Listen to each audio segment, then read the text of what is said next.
I'm here with John and Volbeat to talk about God of Angels Trust, the new record that's out right now. Anywhere you can find good music, you're going to find this new Volbeat record. Thank you very much for taking the time out of your super busy schedule to talk to me about the record, to talk to me about the band. I'm a huge Volbeat fan, so this is a bucket list thing for me to chat with you about this record, which I think is one of the best albums you guys have released in a very, very long time. Now that you perhaps have had some time to digest this album, you guys just finished the tour with 3 Days Grace, um, and you've seen the feedback from fans, from media, from everybody. How does this album now feel to you in retrospective? Uh, it it feels good. That's the short answer.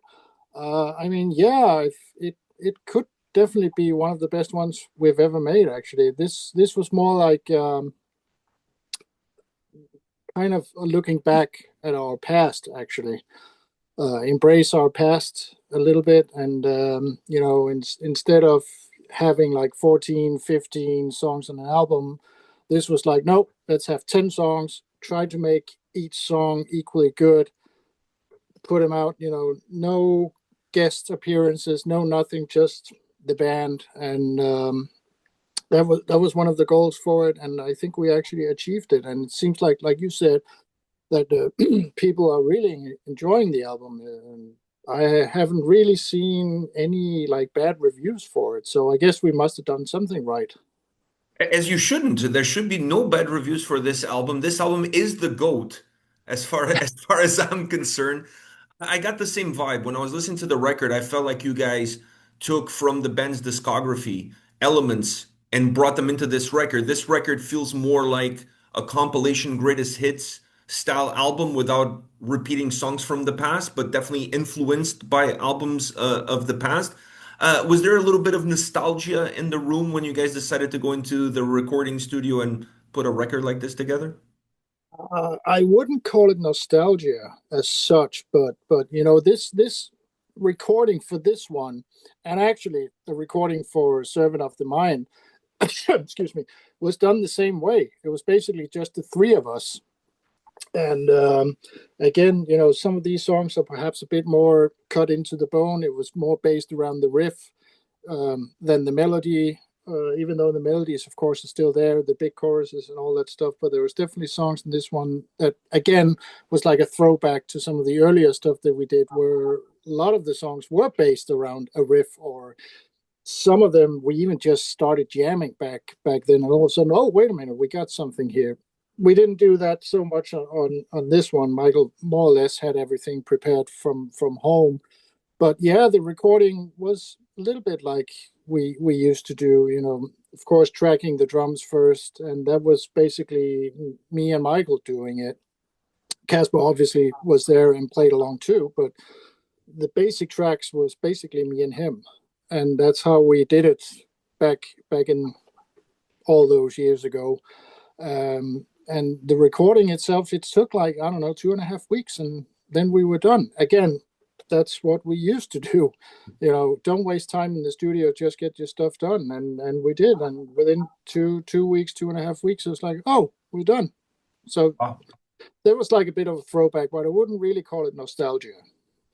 When it comes to the Volbeat sound, you mentioned the riffs. The riffs are always such a huge part of what Volbeat sound is. But when it comes to your drum sound, where do you feel the drums need to be in order for the track to really have that Volbeat sound to it?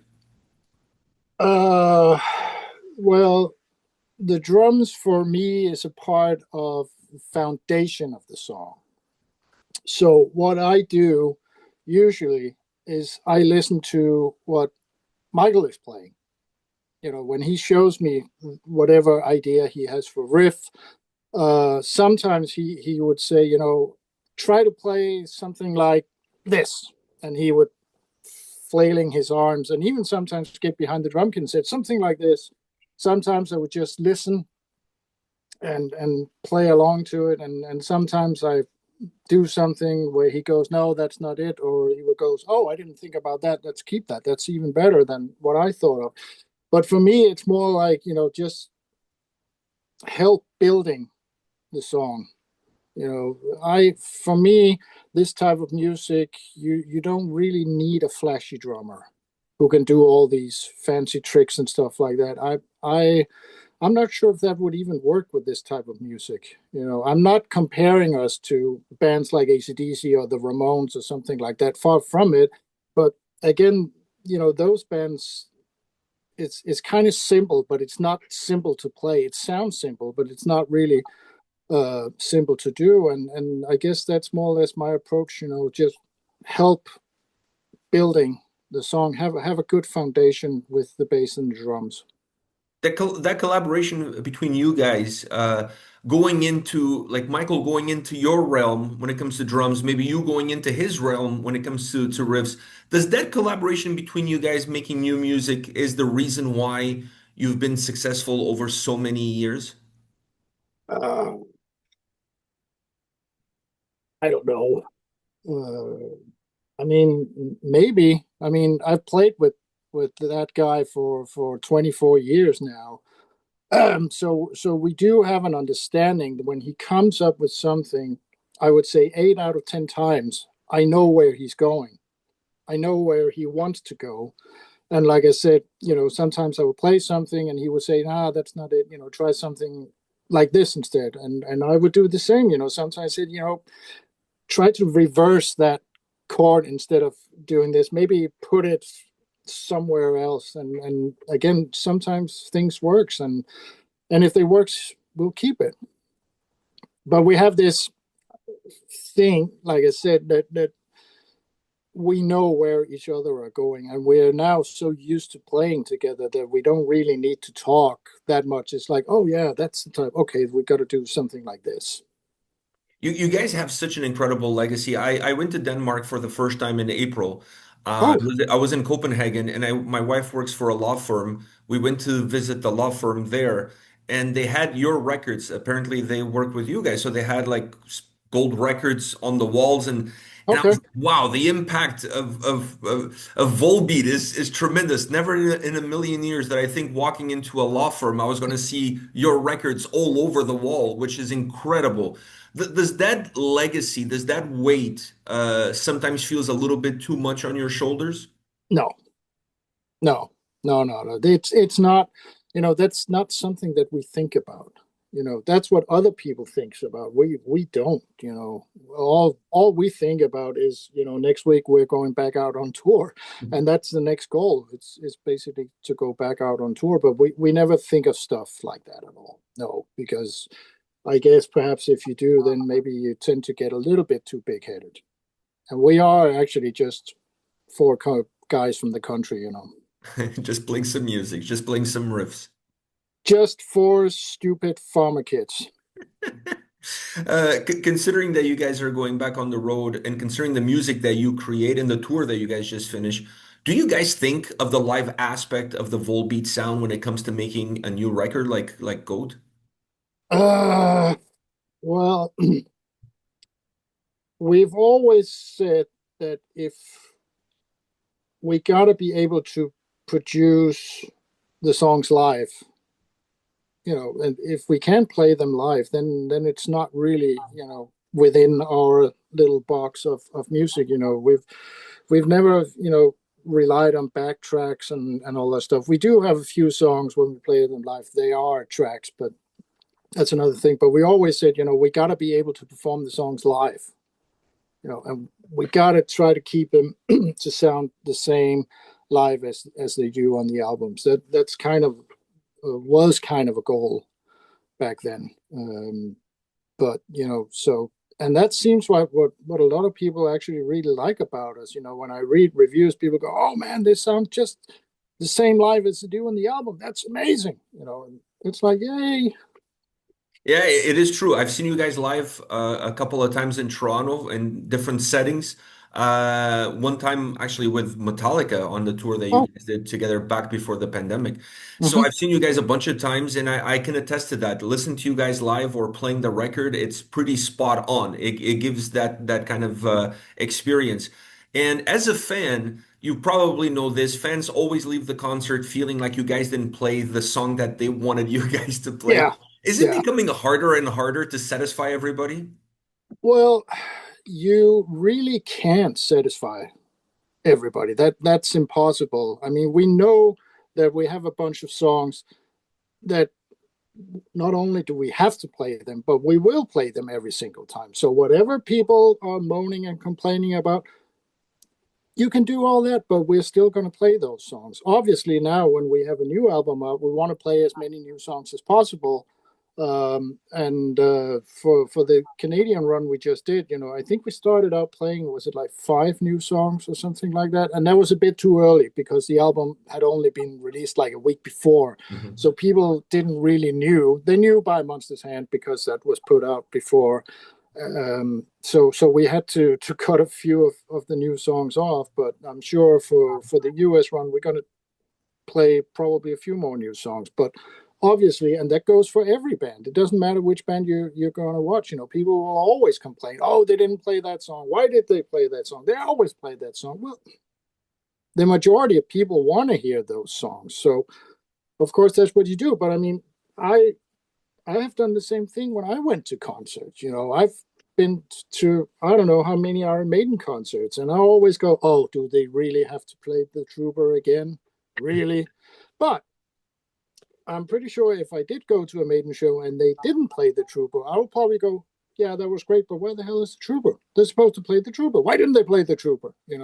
So people will always, maybe not complain, but I get it that they say, "Oh, why didn't you play this song? Why didn't you play this song?" But another fact is actually that there's a lot of our songs, especially from the first, like, at least the first 2 albums, maybe 3 albums down the line, the people who goes to a Volbeat show now are not really familiar with any of those songs. I mean, we tried it in the past every once in a while to throw in a deep cut, and it seems like people who are there now don't really know it. I mean, there might be a few going, "Oh yeah," but the majority of them is going, "What the hell is this?"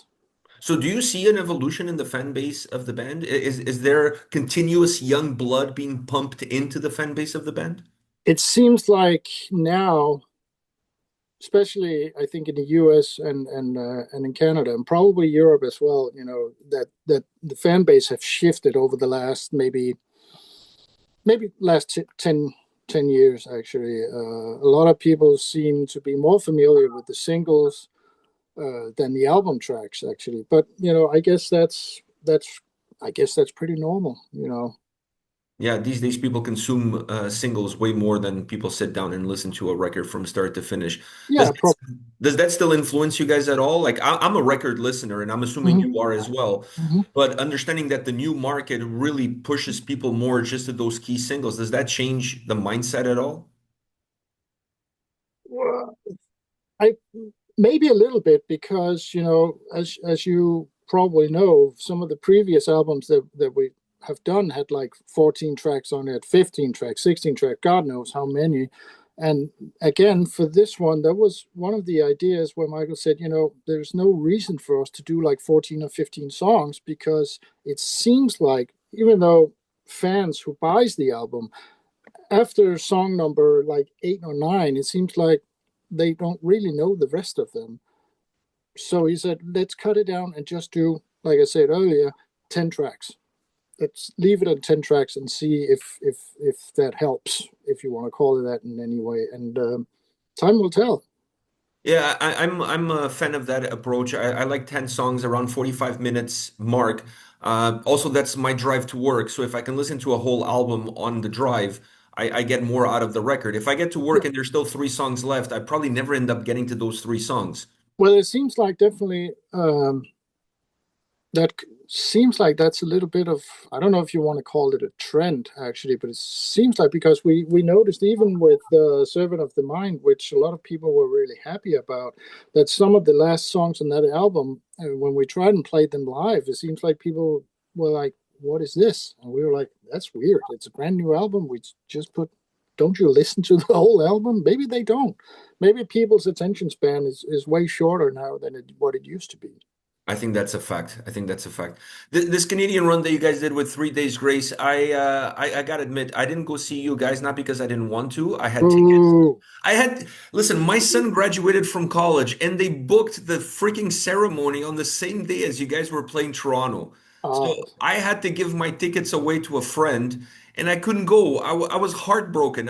He actually asked me, "Are you coming to the graduation or are you going to go to Volbeat?" And I was like, like, so I did the fatherly thing and I went to his graduation.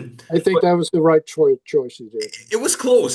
I'll admit it was very close. And he knows it. And he knows it was very close. But how was it for those of us that didn't get a chance to attend? How was this experience touring with 3 Days Grace? I mean, it was good. I mean, we played. You know, we were in Canada for like 3 weeks, which is probably the longest we've ever been in Canada. Played a lot of the big arenas around the whole of Canada, and it was a lot of people every night. You know, the guys in 3 Days Grace were great. You know, we were switching back and forth, so who would close the shows, and in the end, because 3 Days Grace are Canadians, we figured maybe it's the best idea that you guys close the show every night, because there were definitely a lot of people there to see them. That's for sure. But I think overall it was a good tour. You know, very nice guys and a lot of happy smiley faces every night. They're the Canadian Volbeat. Yeah, maybe. They are to us what you guys are to Danish people. So it's I feel like that's where that's coming from. Considering how much you guys have toured and all over the place, do you have a favorite city or continent to tour in? Uh, um, I like Toronto Good actually. answer. Yeah, yeah. Ooh, close one. That was a No, close I, one.